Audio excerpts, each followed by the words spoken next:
Hello everyone. This video is an opposing but respectful viewpoint to a video I watched last week that suggested that you don't need certain items in your get-home bag.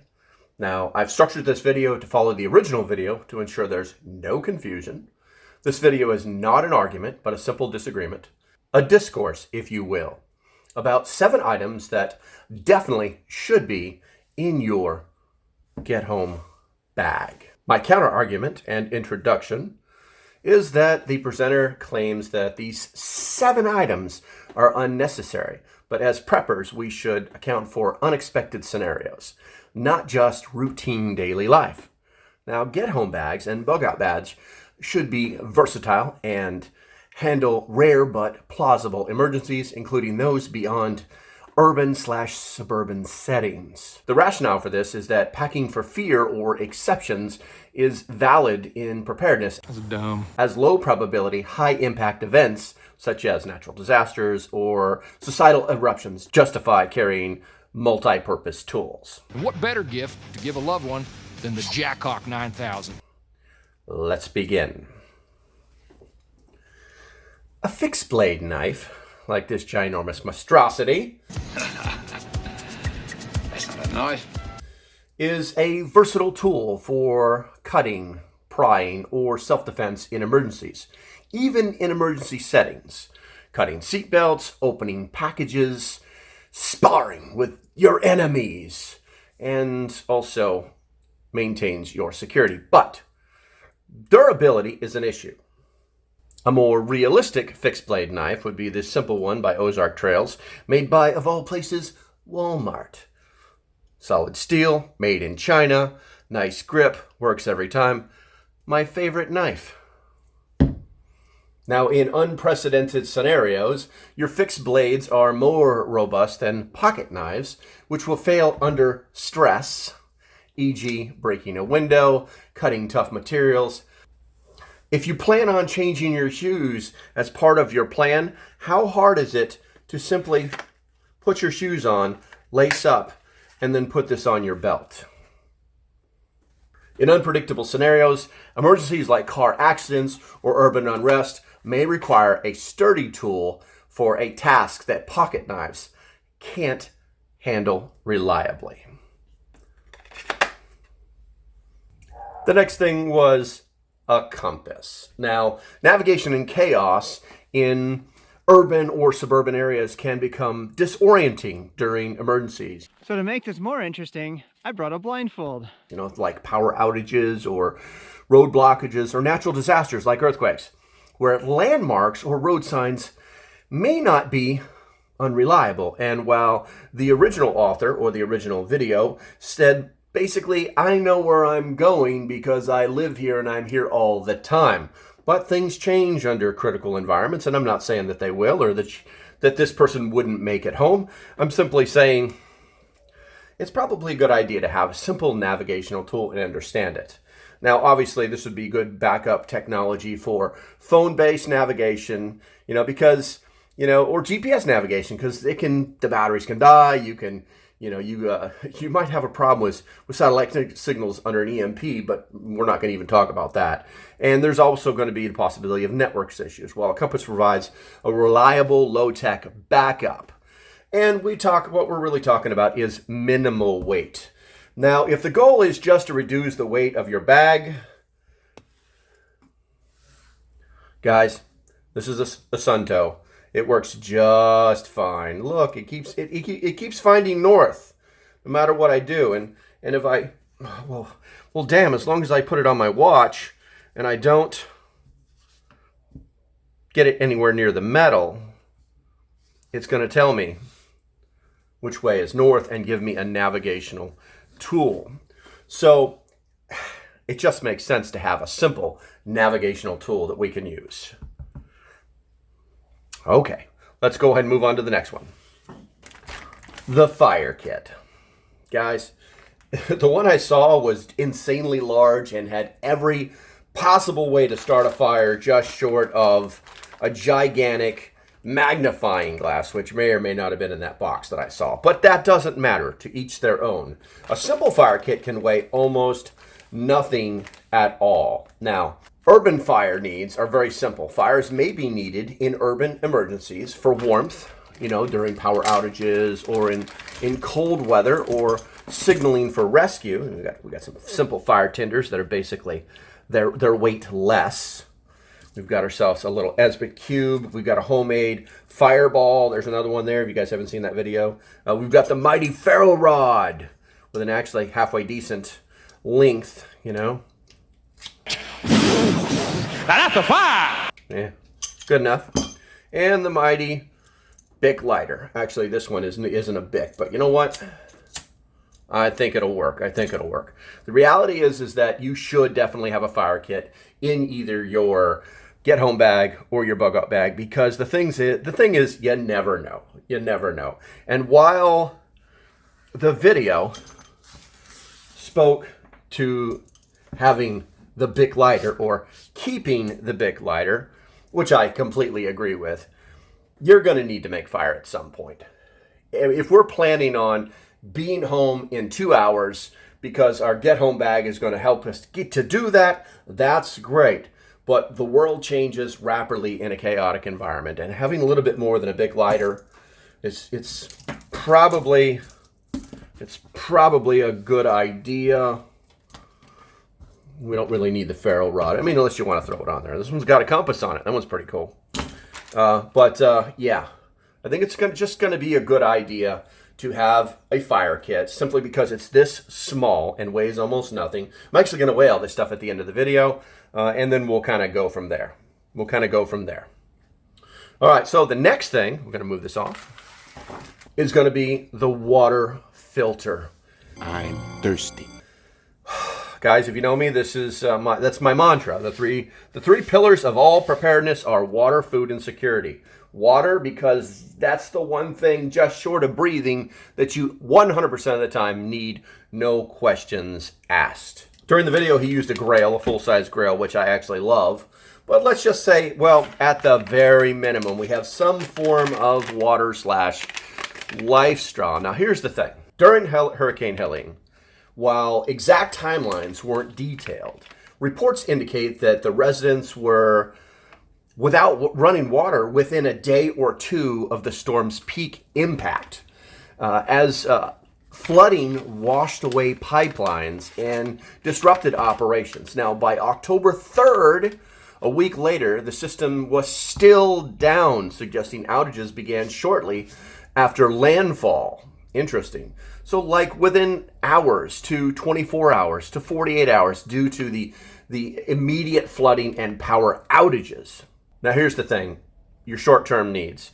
A water filter is going to ensure safe drinking water for 1 to 3 days of evacuations, especially if bottled water is unavailable or stores are inaccessible, which were not directly available after Helene struck. So the ability to purify your water. If we're talking about, like, I don't want to drink from a puddle, hey, that's great. But you know what? There are other kits that you can buy that they weigh nothing. They weigh nothing. They weigh nothing. You can combine them. They're all universal if you know anything about water purification. So here's the thing. Make sure that there's water filtration in your kit, probably along with a little bottle of water. It's just going to be smart. Okay, let's go ahead and move on to the next thing. Cordage was the next thing that was spoken about. Take this out. Don't put this inside your bug out. We're going to dump it because we're not going to be making any tarps or any shelters. We're not going to be cinching anything down. So, what knots did you learn? And you may not. Having paracord, and not even in one of these fancy things right here. If you're interested in it, let me know. I'm not an affiliate, but it's a great little company because it can hold a lighter. It's a fancy little doodad that I enjoy having in different kits. But the thing is, guys, I'm not really a fan of paracord. I'm actually more a fan of the bank line, which weighs nothing, that you can spool out or onto something that weighs nothing. And I'm also a fan of alternate sources of paracord. This is bank line that you can buy at Walmart for like $2. It's already pre-set up. It's ready to go. It's 50 feet, and costs almost nothing. Here's the thing, guys. When it comes to cordage, better to have it and not need it than to need it and not have it. It's really that simple. Anybody who tells you not to have some form of cordage in your get-home bag or your bug-out bag, I think that's where I'll leave that. All right, so the next thing we're going to talk about is the cook kit. Now, with the cook kit, I kind of agree. I kind of agree that you don't really need a cook kit unless that's the route that you want to go, because to each their own. Know what your plan is. And maybe your bug-out bag requires you to walk across a couple of mountains, and it's going to take you 3 or 4 days, and you want to have the ability to heat up your food or whatever it may be. But I would remind people that you don't want to violate this, if any of them, you don't want to violate this element of the 5 C's of survival. It weighs almost nothing. It's a stainless steel water bottle.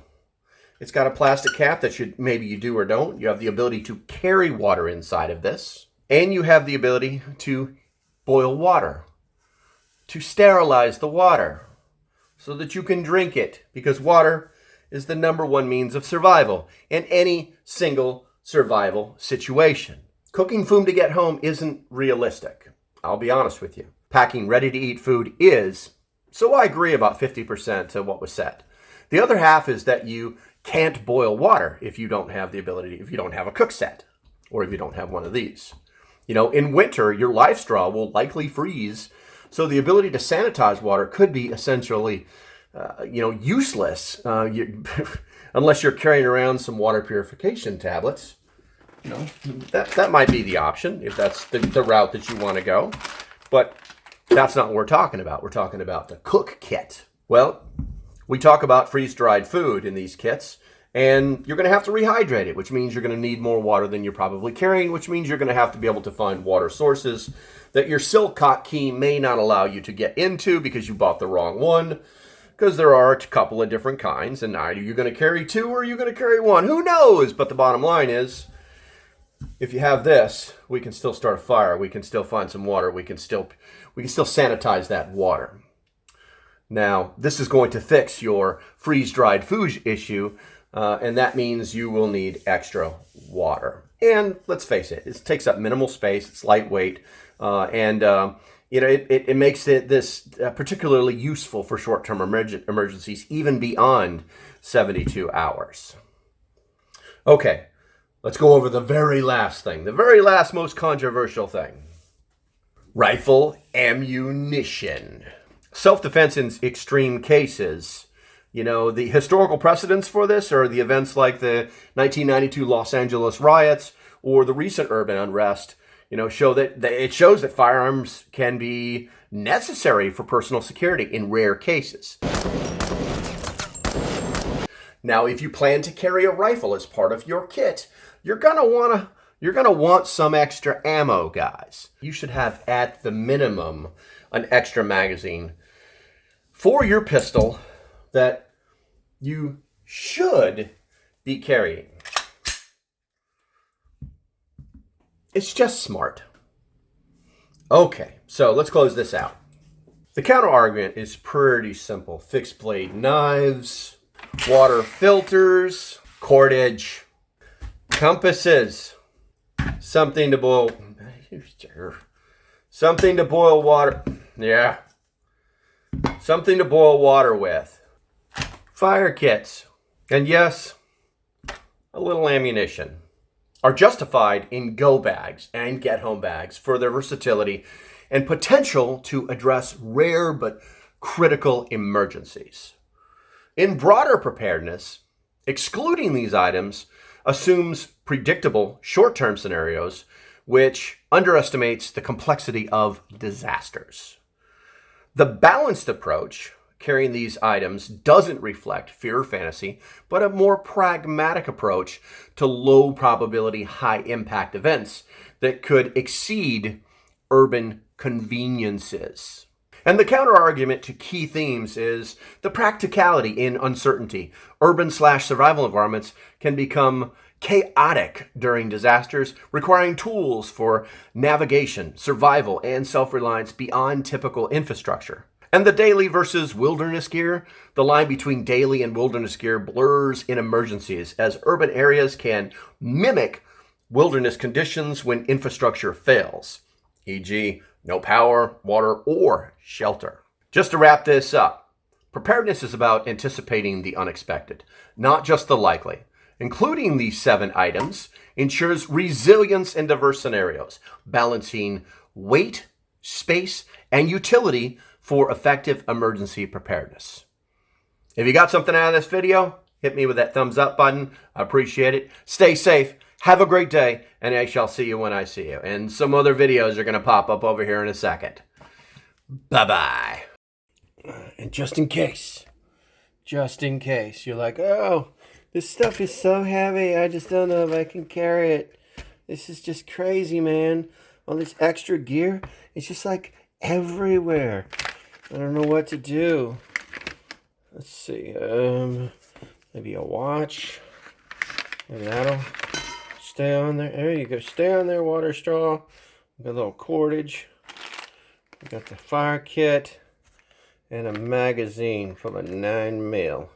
And can you read that? That's 2 pounds, 3.85. Unit. It's 1,016 grams. Yeah. That's how much stuff weighs. When central power rules the game, when thoughts controlled in freedom's name, when the governed lose to government might, tell me who's got the wrong kind of right.